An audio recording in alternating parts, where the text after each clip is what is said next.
Here's a scenario that probably sounds familiar. You opened a brokerage account, did your research, decided to keep things simple, a little S&P 500, maybe VOO or SPY, and a little QQQ. You set up automatic contributions. You felt good about it. Then one day you actually sat down and looked at what you owned, and something felt off. QQQ's top 10 holdings represent roughly half the entire fund.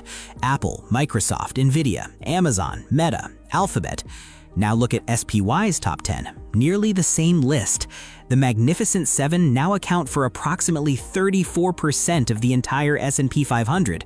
The top 10 stocks together, about 38 to 40% of the index. So here's the uncomfortable math. You thought you owned 600 different companies. What you actually own is the same 7 companies in 2 separate wrappers. That's not diversification. That's concentration with extra steps. And here's the part most people miss. There's a fund that holds 0 Magnificent Seven stocks. 0. And since it launched in June 2023, it has outperformed the S&P 500 on both an absolute and risk-adjusted basis. On a trailing one-year basis through mid-2026, it's outperformed QQQ too. Most investors have never heard of it. And in 2026, it's quietly doing it again. So what exactly is this fund, and why owning 0 of the biggest companies in the world somehow beat owning all of them? The concentration problem. Let's put the concentration issue in context, because this is more serious than most people realize. The S&P 500 is a market cap weighted index. The bigger a company becomes, the more of the index it occupies. That sounds logical until you realize that market cap measures popularity. Historically, the top 10 stocks in the S&P 500 averaged around 24% of the index. As of 2026, that number sits between 38 and 40%. Before 2023, the last time concentration was this high was 1970. QQQ amplifies the problem further. With just 100 holdings, all non-financial, heavily weighted toward technology, the top 10 positions represent roughly half the fund. So you're paying for the diversification of 100 companies while effectively making a concentrated bet on about 10 of them. In 2025, roughly 42% of the S&P 500's total return came from just the Magnificent Seven. Remove them and the rest of the market looked far more ordinary. Then consider what happened in early June 2026. Those same 7 stocks shed approximately $2 trillion in market value in just a few weeks. Because they represent a third of the index, they dragged the entire S&P 500 lower, even while hundreds of mid-cap and value stocks were trading positively on the same days. That event made something concrete. Owning the index no longer guarantees broad exposure to the US economy. Increasingly, it means making a concentrated bet on a handful of technology giants at historically elevated prices. So the question becomes, is there a better way to own US large-cap stocks? This fund specifically targets companies generating substantial free cash flow relative to what you're paying for them. That's a completely different filter from market cap weighting, and it's why the Magnificent Seven don't qualify.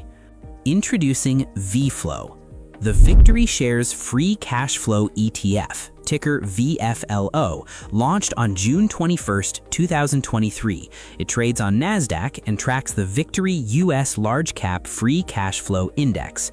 Here's exactly how the selection process works. Start with approximately 1,000 US large and mid-cap stocks from the S-Network US Equity Large-Mid-Cap 1000 Index. Apply a profitability screen. Low-quality businesses are removed immediately. From what remains, identify the 50 companies that score highest on 2 criteria simultaneously: free cash flow yield and expected free cash flow growth. That combination matters. A company with a high current yield but deteriorating prospects isn't what you want. Equally, a company with great growth expectations but poor current cash generation doesn't make the cut either. The methodology demands both. The free cash flow yield calculation also uses a forward-looking blend.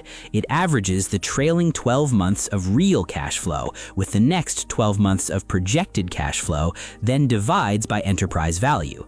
That forward element separates this from stale, backward-only value screens.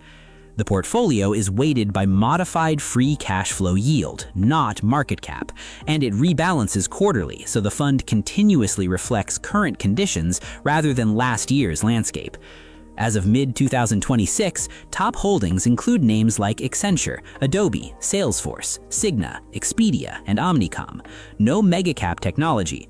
These are profitable, cash-generative businesses trading at reasonable prices relative to what they actually produce. Total holdings, approximately 50 stocks. AUM over $7.5 billion as of June 2026, having grown from roughly $2 billion just 2 years prior. Morningstar rating, silver medalist as of July 2026, reflecting strong conviction in the fund's future risk-adjusted outperformance potential. The performance record. Now let's look at what this has meant in practice with honest context. Since VFLO launched in June 2023 through mid-2026, the fund has delivered a cumulative total return of approximately 93%, compared to roughly 78% for the Vanguard S&P 500 ETF, VOO, over the same period. More importantly, that outperformance came with a higher Sharpe ratio. VFLO's Sharpe ratio since inception is approximately 1.17, compared to 1.06 for the S&P 500. In plain language, VFLO returned more, and it didn't achieve that by simply taking on more risk. On a trailing one-year basis through mid-2026, VFLO's total return, including dividends, was approximately 37.65% versus roughly 27% for QQQ and around 21% for SPY over the same window. And in 2026 alone, through July 1, VFLO has returned approximately 17.8% compared to roughly 10% for VOO over the same period. Some of that comes from specific winners the methodology identified early. Vistar Corp and NRG Energy, energy companies with exceptional free cash flow characteristics, each produced extraordinary gains since the fund's inception. Expedia Group contributed meaningfully. These weren't obvious macro calls. The process found them by looking at cash flow discipline, not sector narrative. Now, one number I won't hide. In 2024, VFLO returned approximately 22%. The S&P 500 returned closer to 25% that year. VFLO underperformed. In a market driven almost entirely by Magnificent Seven momentum, a fund that deliberately avoids those companies will sometimes lag. That's a structural reality, not a flaw. The honest trade-offs. No strategy works in every environment. Here's what you actually need to know before considering this fund. Expense ratio. VFLO's net expense ratio is 0.39%. That's higher than SPY at 0.09%, QQQ at 0.20%, and VOO at 0.03%. It's a real cost that compounds over time. It only makes sense if the strategy consistently earns it back through better selection, which, over its 3-year history, it has. But that's not a guarantee. Track record. 3 years of live performance is meaningful, but it's not enough to evaluate a strategy across a full market cycle.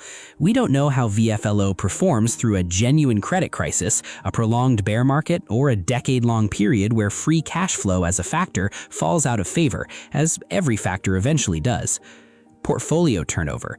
Quarterly rebalancing generates turnover. In a taxable brokerage account, this creates tax events that reduce effective after-tax returns. For long-term buy-and-hold investors, this matters more in a taxable account than in a 401k or IRA. Concentration differently.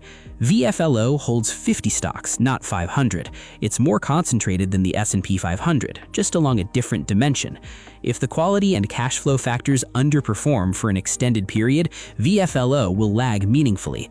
One potential drawback worth noting, VFLO's sector exposure shifts with each rebalance. Right now, it carries energy, healthcare, technology services, and consumer discretionary positions. Those allocations will change as cash flow dynamics shift across industries. You're not buying a fixed sector bet, you're buying a process. How to think about it practically. So what does this actually mean for your portfolio? VFLO isn't necessarily a complete replacement for an S&P 500 index fund. For most investors, the smarter framework might be to hold it alongside a broader index position rather than instead of one. A 20 to 30% allocation to VFLO within your US equity sleeve gives you meaningful exposure to the free cash flow factor, essentially adding a quality screen to your portfolio without abandoning broad market participation entirely. The remaining 70 to 80% in VOO, SPY, or a total market fund keeps you anchored to the overall economy. For investors inside tax-advantaged accounts, an IRA, a Roth, a 401k, the turnover issue disappears, making VFLO an especially clean implementation for long-term compounding. VFLO isn't a perfect fund. No fund is. It has a short history, a higher fee, and it will